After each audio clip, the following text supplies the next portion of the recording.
anestesia reparadora, e ele fazia essas intervenções, causou vários danos em pacientes, né? E depois se detectou que ele não tinha essa qualificação. Certo. E aí o conselho não fiscalizava, não tinha nenhum tipo de acompanhamento em relação a esse profissional. E deveria ter, não é? Portanto, a sua questão é essa, até que ponto é que é responsável? Isso. O problema no Brasil, eu acho que, não sei se em Portugal, gostaria até de saber se a professora tem algum dado a respeito.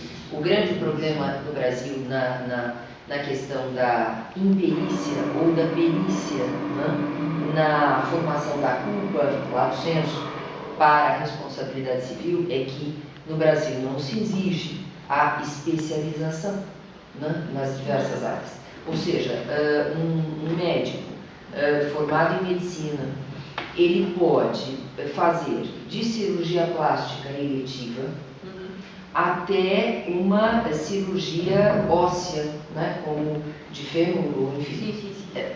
Estou falando dos opostos porque dizem que o ortopedista, né, é a dureza, não é isso, doutor? Acho que aqui também dizem isso, né, doutor? Lá dizem, né, o ortopedista é a dureza e o cirurgião plástico é a beleza, né? Então, por isso eu fiz os dois opostos. Então, não existe essa obrigatoriedade, o que eu particularmente considero, tendo em vista o paciente, claro, sem olhar as questões econômicas, não seria capaz disso, mas o paciente, que é sempre a minha maior preocupação, um verdadeiro absurdo, né? A falta de especialização, né? Então, não exigem. E o que aconteceu, que o colega está querendo dizer ali, é que aquela pessoa que praticava esses atos médicos não tinha sequer o grau completo em medicina, né? Havia, enfim, porque não por não ser especialista, né? Isso apenas para que a gente possa mostrar no Brasil, né, o que acontece, não é exigida a especialização. Isso é um risco muito grande, obviamente, claro que os médicos, a maior parte com a sua consciência, né, fazem as suas especializações, se especializam para poder praticar numa determinada área, mas por uma autodeterminação, né, e não por uma exigência legal, não é verdade?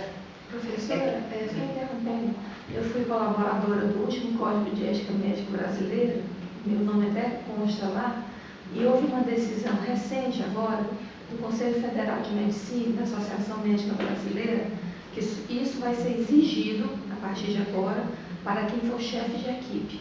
Ah, sim, pelo menos o chefe de equipe. Quem for chefe de equipe de neurocirurgia, obrigatoriamente tem que ter especialização. Agora, os não chefes não será obrigado. Por quê? Porque o Brasil não disponibiliza no mercado vagas de especialização suficientes para exigir. É um problema geral, né? Tanto que os médicos hoje em dia, poucos, dentro de todo aquele horizonte brasileiro, fazem as residências hospitalares e muitos têm feito os cursos de especialização. São cursos, inclusive, pagos para poder cobrir esta falta de hospitais com vagas em residência. Quando a gente sabe que o que efetivamente especializa o médico é a residência, né? Muito mais do que os cursos, que tem uma parte teórica maior e uma parte prática menor. Né? Sem dúvida. Então, é um problema gravíssimo, né? Mas ainda bem que vamos ter já os chefes de equipe, isso já é um passo muito importante. Né? Aqui como é? Exigem a especialização? Sim. A ordem dos advogados, desculpa, a ordem dos médicos até está dividida, portanto, por conselhos de especialidade, não é? Portanto, existe a especialização para a prática dos atos médicos. Vejam que a medicina cá vai bem melhor do que a medicina lá, não é verdade? Não é? Pela resposta ao professor Newton, da professora, pela resposta agora. Pois não. Esse caso prático desse médico que